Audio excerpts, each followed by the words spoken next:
Terbaru, terjawab sudah nasib menteri dari Nasdem di Kabinet Jokowi. Begini tanggapan Johnny G. Plate. Satu lagi Pak Presiden, apakah ada rencana reshuffle seiring diumumkannya capres dari Nasdem ini? Rencana selalu ada, pelaksanaan nanti diputuskan. Pada saat kita berhadapan dengan tantangan yang besar, yang ada kita satu koalisi Indonesia Maju untuk mengawal pemerintahan Pak Jokowi. Jadi secara sadar Nasdem melalui pernyataan Zulfan Lindan yang komisaris itu menegaskan bahwa mereka sekarang berseberangan dengan pemerintah gitu loh intinya. Kalau benar seperti itu, maka dalam cara berpikir, kebijakan dan skala prioritas Nasdem dengan mencalonkan Anies juga menjadi antitesis dong. Perintah Surya Paloh kan jelas bahwa seluruh kader Nasdem harus mengawal Anies. Yang artinya dukungan Nasdem terhadap Anies tersebut bersifat wajib bagi kader Nasdem. Kalau misalnya Nasdem kekeh nggak mau keluar koalisi dan menjadi oposisi seperti dua rekan partainya, ya tentu sebaiknya menteri-menteri yang ada di kabinet saat ini menyatakan secara formal, secara resmi ke publik bahwa mereka tidak mendukung Anies. Susah ya. Sikap kudu jelas, Bos. Nah, tapi ketika seorang Anies yang kelihatannya masih tipu-tipu sampai detik ini lalu kemudian dicalonkan oleh Partai Nasdem, potensi kerusakan itu pasti ada. Itu yang kita mau, bukan antisipasi lagi, kita mau cegah supaya jangan terjadi di tahun 2024.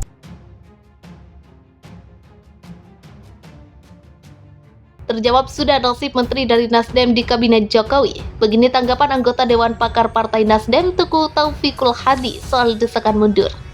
Nasib menteri dari Nasdem usai Surya Paloh menyatakan dukungan partainya untuk Anies Baswedan sebagai calon presiden terus menjadi sorotan. Teranyar relawan Jokowi meminta seluruh menteri yang berasal dari partai pendukung Anies Baswedan itu untuk mundur dari kabinet. Anggota Dewan Pakar Partai Nasdem Tuku Taufikul Hadi menilai sikap relawan Jokowi itu tidak baik. Menurutnya, relawan tidak bersikap personal dalam respon sesuatu. Saya khawatir, jangan-jangan presiden pun malu dengan respon personal seperti ini, kata Tuku Taufikul Hadi melalui pesan singkat Selasa, 11 Oktober 2022. Dia beranggapan bahwa permasalahan politik merupakan persoalan visi dan rencana bersama dari presiden dan partai pendukung koalisinya. Nasdem lanjut dia, sampai saat ini berkomitmen terus mendukung program di pemerintahan Presiden Joko Widodo. Kami masih mendukung semua program-program pemerintah yang dipimpin Pak Jokowi. Kami sampai sekarang masih tetap teguh rencana pembangunan IKN dan rencana-rencana lain kabinet sekarang, kata Tuku seperti dilansir tribunnews.com.